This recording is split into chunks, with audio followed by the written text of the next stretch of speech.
Welcome into Black and Gold Insider. This is the show that gets the players of LAFC in your living room, get to know them a little bit better, and we're thrilled to be joined here by LAFC goalkeeper David Ochoa. And it'll only take a couple seconds for him to smile, because if you're ever at the training, that's it. Smile. You're always in a good mood. Yes. Life's good, right? I love smiling. Yes, I like being happy all the time. We're here for a short time, so might as well, enjoy it and be happy all the time.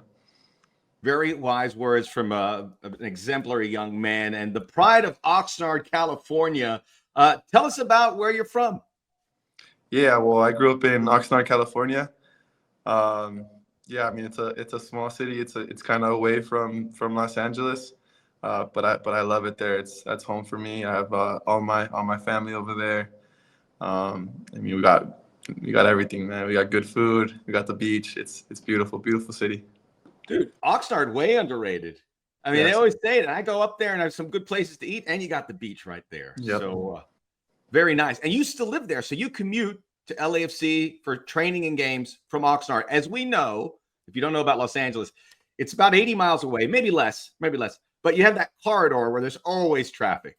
Yes, it's 60 miles away from me. I think like 62 to be exact. I'm commuting an hour and 15 to training every day. But it's okay.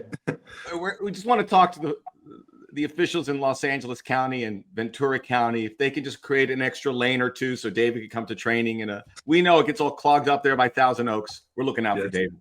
Yes. It's always Encino. Oh, Encino. It's Encino. It's like or Dad's Peeps. Yes, you're going 10 miles an hour for 20 minutes. It's okay.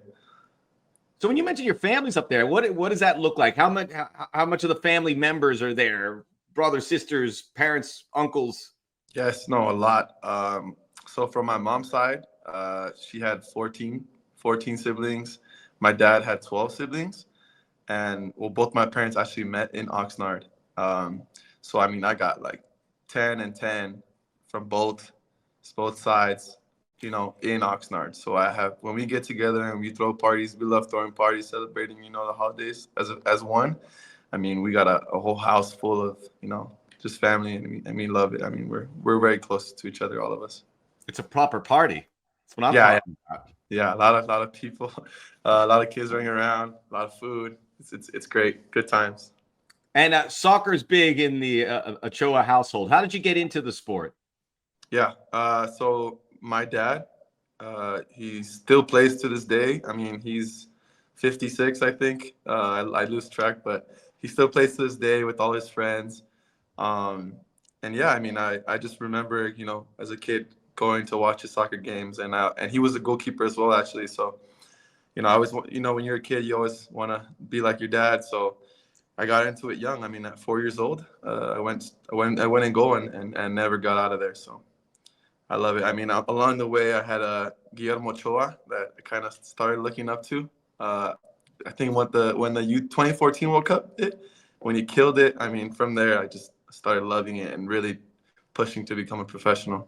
And the 2014, yeah, luckily I got here, so I'm blessed. That was a World Cup in Brazil, and that's where he stoned the Brazilians and Neymar, and then I shouldn't say no era penal, because I'm sure us Mexicans, we don't like talking about that day. It's a horrible day for us. I want to get into that because the dual national thing is so interesting to me, and I know it puts a lot on your shoulders, especially when choosing a national team program to play for. But your professional career took you to Guadalajara and Chivas, which is the biggest brand, biggest name, arguably, in Mexican soccer. As the son of Mexican parents, that had to be quite a moment when you let them know you were going to go train down there. Yes, no, 100%. So actually, both my parents are from the state of Jalisco and very close to Guadalajara. So that's our team. From both sides of the family, that's our team. It always has been. Chivas de corazón, like we say. It's on our heart. I got the chance to play for the academy, which was a dream come true, honestly. I was there for about a year. And I loved it. It was actually the year that they won the league, and it was just good times for everyone at Chivas. So I'm so blessed to be part of that and see all that firsthand.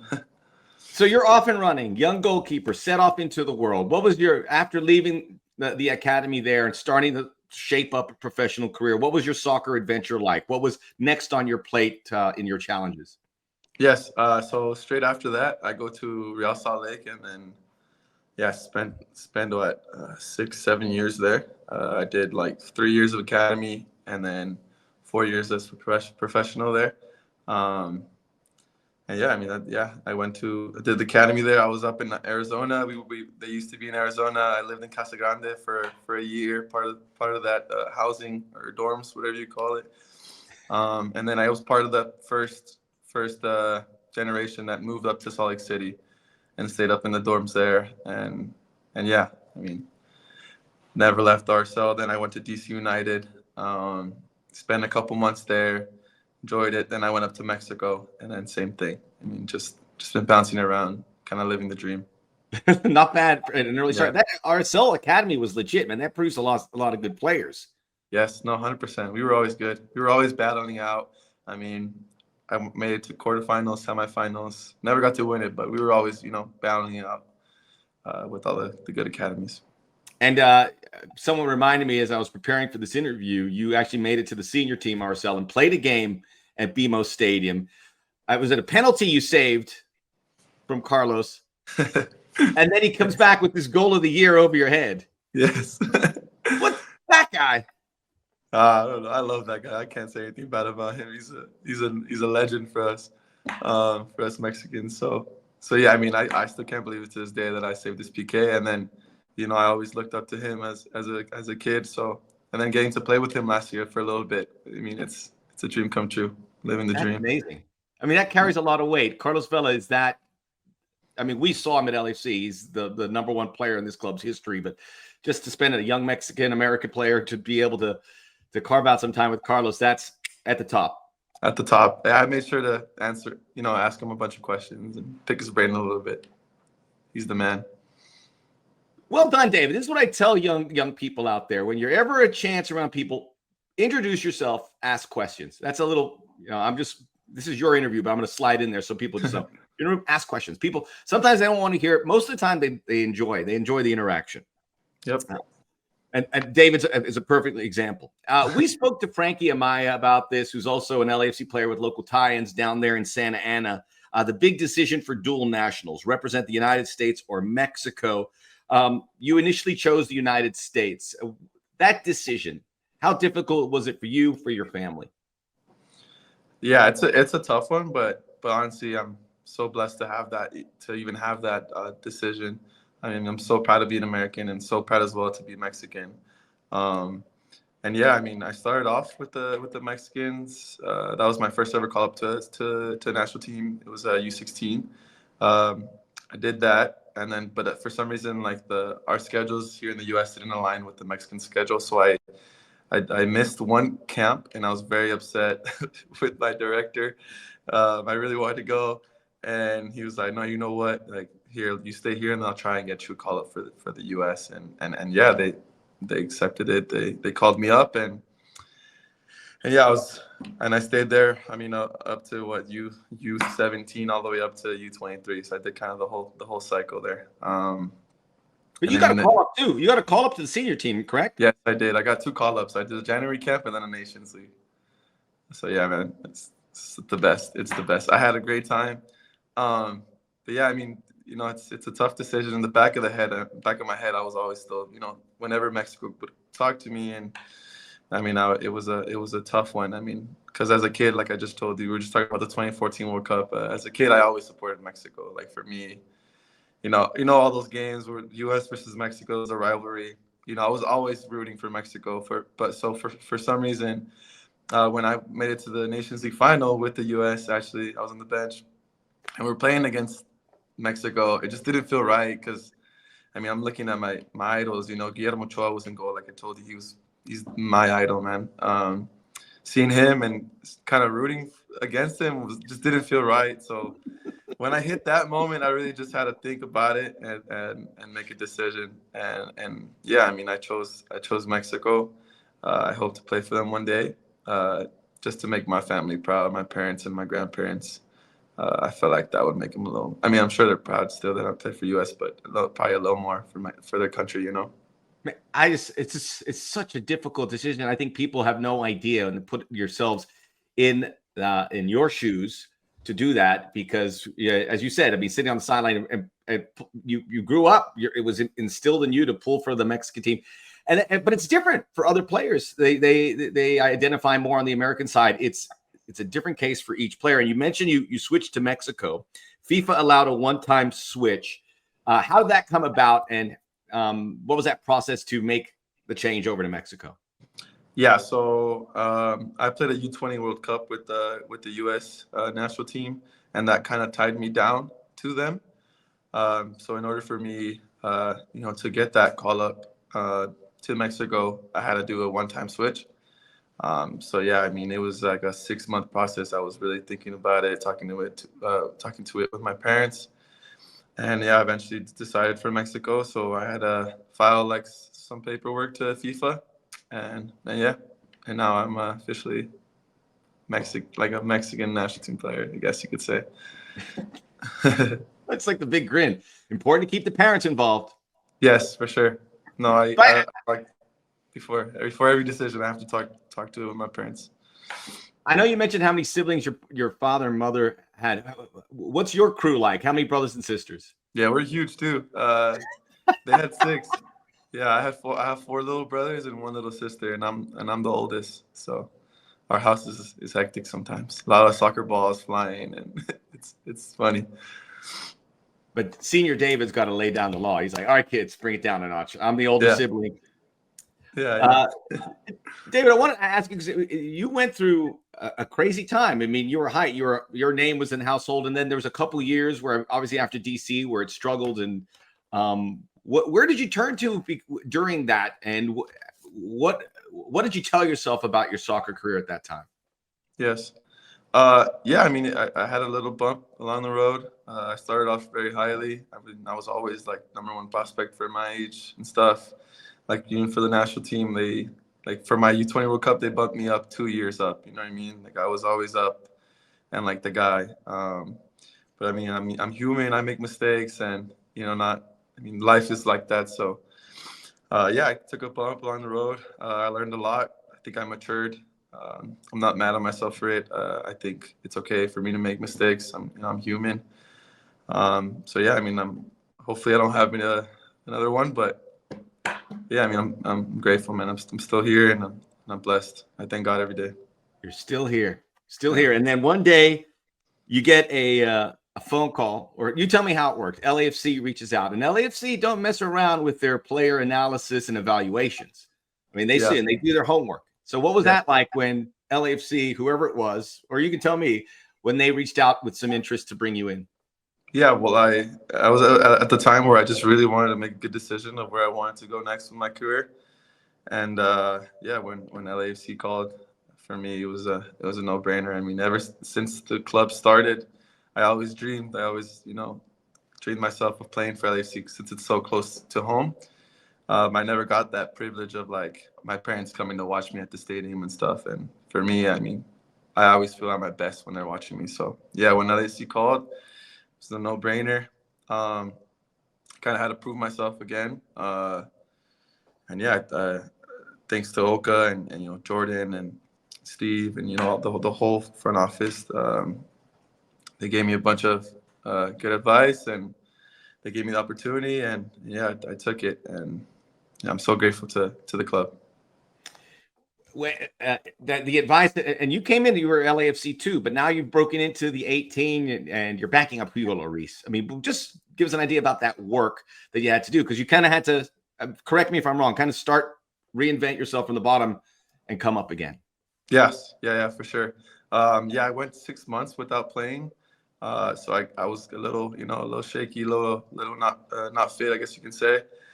So I really had to, grind it out. Yeah, I was up and down. I was getting games with LAFC too, training, with LAFC. So yeah, I just really had to grind and kind of prove to the staff that, that I'm ready, that I can do it again. And yeah, I mean, it's not that hard. I mean, getting to see Hugo every day, I mean, you learn so many things, and I've gotten so much better. I mean, I'm so lucky to be able to work with a guy like that. And then also Oka. I mean, Oka, his playing career was amazing. I would love to have his career one day. So getting to pick his brain a little bit too. I mean, it's not that hard if you put the work in. You learn so many things. I'm not going to tell you how old I am, but when I was at Fox, we used to broadcast the Bundesliga, and I used to broadcast Oka's games, and he was. Yeah, I bet you find some highlights here and there on YouTube. I wasn't old enough, I don't think, to get to watch him, but on YouTube, he looks like he was really good. And then he didn't have the grizzly man beard. Yeah. I think Frankfurt speaks for itself. That's a huge club. I actually know of the club because of Marco Fabian used to play there, Carlos Salcedo, and they ended up winning, I think, a trophy with that club. So it's a huge club. Nice Mexican pipeline. Now, you said you went up to Carlos when you were on the club. You said, I'm going to make sure I talk to Carlos. Did you do something like that with Hugo and just go, here you go. I'm an open book. What advice can you give me? Yes. I mean, I probably annoyed him sometimes, but yeah. Good. Yeah. So maybe sometimes, I annoyed him, but, I got to do what I got to do. I have to, ask him because it's kind of hard for me not to when you see him do something, spectacular. I want to do it myself, so I have to ask him, see what he thinks, how he executes it. So yeah, I ask a lot of questions. Same with Carlos Vela. I mean, he actually started at Chivas. For me, arguably like top 3 of all time for Mexican national team. I always looked up to him. So yeah, I mean, I just asked him about his whole youth, how Arsenal was, how Spain was. So I kind of begged him a little bit to go back to my boyhood club because he came from Chivas. He said that most likely wasn't happening, so that was very heartbreaking. But I would love to see that, man. Him and Chicharito would be nice together. So yeah, he's a legend, man. I love that guy, honestly. Wow, Carlos is cold-blooded. He could have said, yeah, maybe one day. No, he goes, it ain't going to happen. Yeah, he said it's not happening. He loves LA too much, he said. So, I mean, I can't blame him. LA too much. This was the club he wanted to. I can't blame him, yeah. Oh, that's brilliant. I imagine I saw an interview with you. I read an interview. So the obviously the Mexican national team still has you in their crosshairs, hoping to see how you develop. They have to be thrilled, or that it certainly has to come up that you are under in the same club as a guy like Hugo Lloris, knowing that's going to help you improve on a few things. Yeah, I mean, I'm sure they know. I mean, I think one day if I start playing here and getting into the rhythm again, I think I can easily get back into there. So I think I'm good enough. So hopefully they are monitoring me a little bit. All right. How old are you, David? I'm 24. By the way, is it David or David? How do you prefer? Either or, it's fine. Actually, a lot of people call me Ochoa, just straight up. Ochoa? Here at LAFC, everyone just knows me as Ochoa. So. All right. When you're in the game, if I'm calling it, that's the name I'm going to go. Just call him Ochoa. Yes. Is it like for Memo? So it's Ochoa? Yeah, same as Memo. Yeah, I mean, that's also why I looked up to him, which was right. kind of funny. I was like 5 and seeing him, same last name. It was actually funny. That's another story. Seeing him and analyzing him, he had the same last name, same position. He was the best, Mexican keeper. He was America at the time. My dad hated me for like a whole year because I literally switched from being Chivas to America just because of Guillermo. He has a best friend that goes for America, and his best friend would always, get my dad and buy me America jersey, and I'll be wearing them. And my dad he's hilarious, man. He's diehard Chivas. No America talk here. No. Yes. I just want to get back, and I want to say something from my perspective because I followed you for a long time. You're 24, and think about that journey that you've been on and your whole career in front of you, and you've done the work. So I'm just going to tell you that a lot of people are pulling for you, and we know you're going to be a success because of everything you've gone through, and you're still just a baby. Yeah. So keep your head up. Yeah, I would love to have a career like Hugo. So he's 38 now? I mean, 20 plus, 20-year career. That'd be amazing. We're not going to doubt. No one's going to doubt David Ochoa, or just Ochoa, as we're going to call him. Hey, man, we appreciate you joining us, man. You're a delightful young man, and we're so happy that you're at the club. And I know your presence alone is uplifting for this team on a regular basis. So keep doing what you're doing. All right. Sounds good. Thank you for having me. All right. David Ochoa joining us here on Black and Gold Insider, another great player that we could pull for here on a regular basis. We'll be back again next week with a lot more to talk about our great team. Until then, let's go Black and Gold. Let's go.